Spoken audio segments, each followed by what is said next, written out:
नमस्कार। अहिले हामी त्रिवेणी घाटमा छौँ र यो अहिले यो ठुलो पानी परेको हुनाले चाहिँ त्रिवेणी घाटको अवस्था चाहिँ एकदम पानी भएको छ र म तपाईँहरूलाई देखाउन गइरहेको छु यहाँको अवस्था। अहिले हामीले यो ब्रह्मण्य मन्दिरको ठ्याक्क पल्लोपट्टि पानीको अवस्था चाहिँ अहिले यो पुण्यमती खोलाको पानीको अवस्था चाहिँ अहिले यो भर्याङको छेउछाउ पुगिरहेको छ।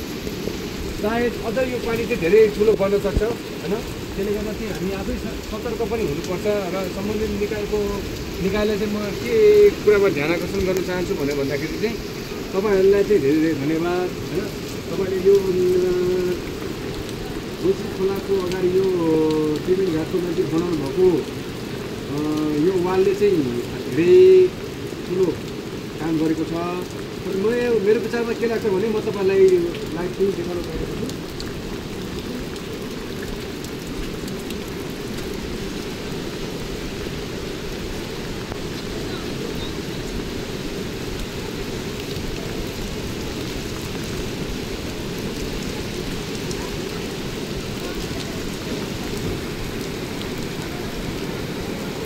यो रोसी खोलाले चाहिँ ठुलो उब्रनु दिन्छ जस्तो पनि लाग्छ र यो वालले गर्दाखेरि चाहिँ धेरै क्षति हुनुबाट रोकिएको छ। र मेरो विचारमा यो वालको हाइट पनि अलिकति पुगेको छैन, किनभनेदेखि यो पुण्यमती र त्रिवेणी खोलाको यो बाढी त्यति ठुलो बाढी चाहिँ आएको छैन भन्नुपर्दा होइन। तर यो बाढीले चाहिँ ठुलो उब्रनु दिने जस्तो देखिन्छ, किन भन्दाखेरि चाहिँ यो अब 21 गतिसम्म आउने पानीले चाहिँ यहाँ ठुलो भएकोले चाहिँ यहाँको जनमानसहरूमा चाहिँ अलिकति सतर्कता अप्नाउनुपर्छ। जुन चाहिँ अब खोला छेउछाउमा चाहिँ घर बनाएर बस्नुभएको छ उहाँहरू चाहिँ अलिकति सतर्क भएर बस्न म अनुरोध पनि गर्न चाहन्छु। र पनौती नगरपालिकालाई चाहिँ त्यो सूचना पनि दिनुहुन म विनम्र अनुरोध पनि गर्न चाहन्छु। र अहिले हामीले त्रिवेणी घाटको परिसरमा हेर्दाखेरि तपाईँहरूले पनि अब हेर्न सक्नुहुन्छ होइन। यतातिर ठुलो धेरै ठुलो बाढी आएको छ र यो पहिलाको बाढीले गर्दाखेरि यहाँको यो पानीको पनि क्षति भएको थियो र यो त्रिवेणी घाटको पनि ठुलो क्षति भइरहेको हामीले पाएका थियौँ।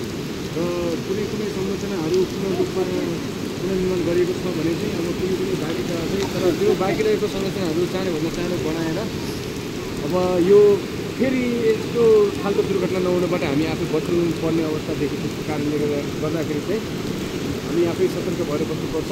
र त्यसले गर्दा सबैजनालाई सतर्क भएर बस्नु भन्ने म आग्रह गर्न चाहन्छु। धन्यवाद।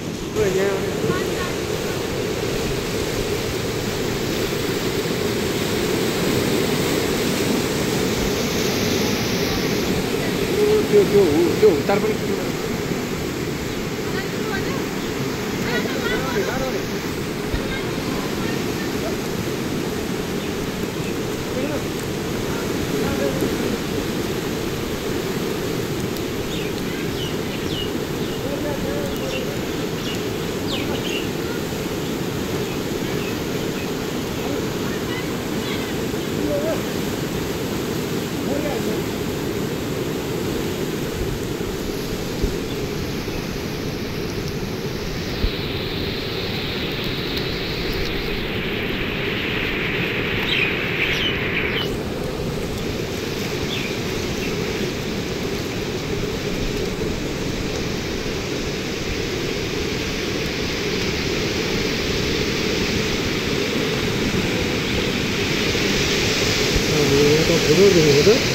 धेरै ठुलो बाढी आएको छ योपालि पनि।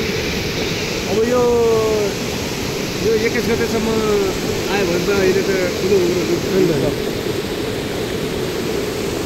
हेर्नु त्यहाँ होइन, त्यहाँ हेर्नु त्यहाँ भित्र हेर्नु त्यहाँ त्यहाँ चाहिँ कस्तो छैन।